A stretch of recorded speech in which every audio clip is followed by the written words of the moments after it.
Hello guys, in this video we're going to talk about how to create a crypto trading strategy. So there are three components basically when creating a crypto strategy.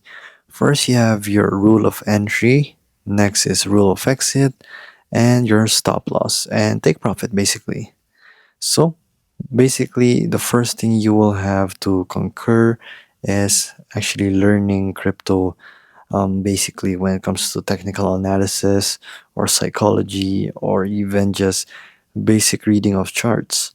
So such as this, I'm going to use this chill guy for example. So we are in the DeFi space right now. We are in the Solana network. So it's also going to differ on which type of trading you're going to get into, if you're going to do altcoin trading, meme coin trading, but it's all going to vary when it comes to experience. So right here we see a simple chart right now. So this has skyrocketed for the past 13 days. And basically, so the first thing you'll have to conquer to yourself is an entry rule. So what is your entry right here?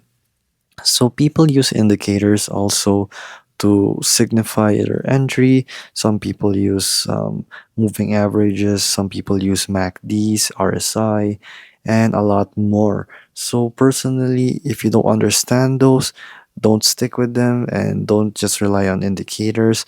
Don't just rely on Fibonacci tools telling you to buy here and buy there.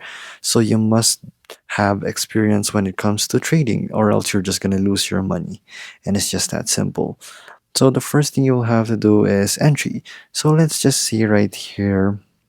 When there is a break of structure, that's your entry.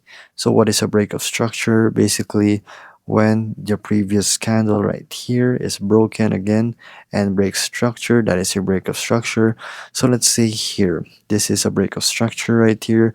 So when it breaks it, this is your entry. So, oh, it just reset. I don't know what just happened. So let's just go back right there. So it did the MSB or market structure break. So other people call it other names. I like to call it MSB. So this will be up to you.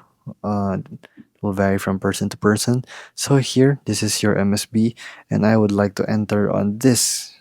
So I'm in a higher time frame right now. And why did I use the Fibonacci tool? I'm in higher time frames, so it just seems like it's really big candle. But if you switch to lower time frames, you can get into it in a shorter position. So you'll place your long tool right here. And next we have discussed is that's our entry ready. So next is your stop loss.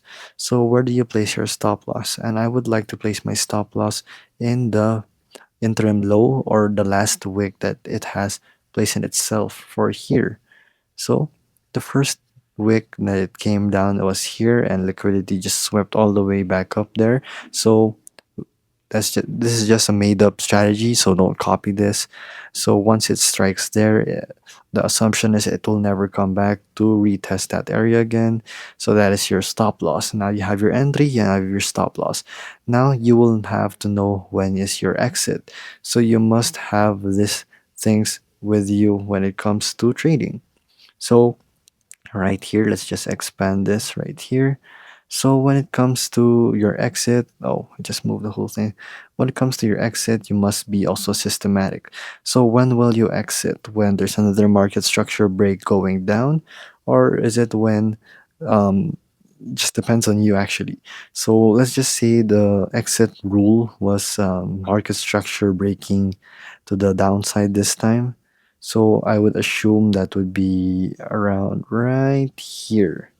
So I would exit right here. So there you go. So basically the trade was just around here. So here, what we're using here is a long position or long tool position. It calculates your risk to reward ratio, and this is what traders use to calculate their size positioning and their risk to reward ratio. So you don't calculate in dollars like your P&L in dollars, but real traders use risk to reward ratios such as this. So we have 5.42, meaning we will get 5 out of the $1 that we risk right here. So it's a very good trade. So if, as you can see right here, if my stop loss was around somewhere here, it would be just 1-to-1 ratio. that if I risk $1, I'm gonna get $1 back. If I lose the trade, I will lose $1, and it's just that simple. So having a good risk to reward ratio is a perfect thing in your strategy. So that's just basically it right here. And that is how you create a crypto trading strategy. You can use confluence tools such as your volume and even other types of indicators that I don't really have access right here in birdeye.so. So this is just an example, but I'm giving you an idea on how to actually have a system and make a system in your crypto trading. So this is just a beginner's guide on how you do it.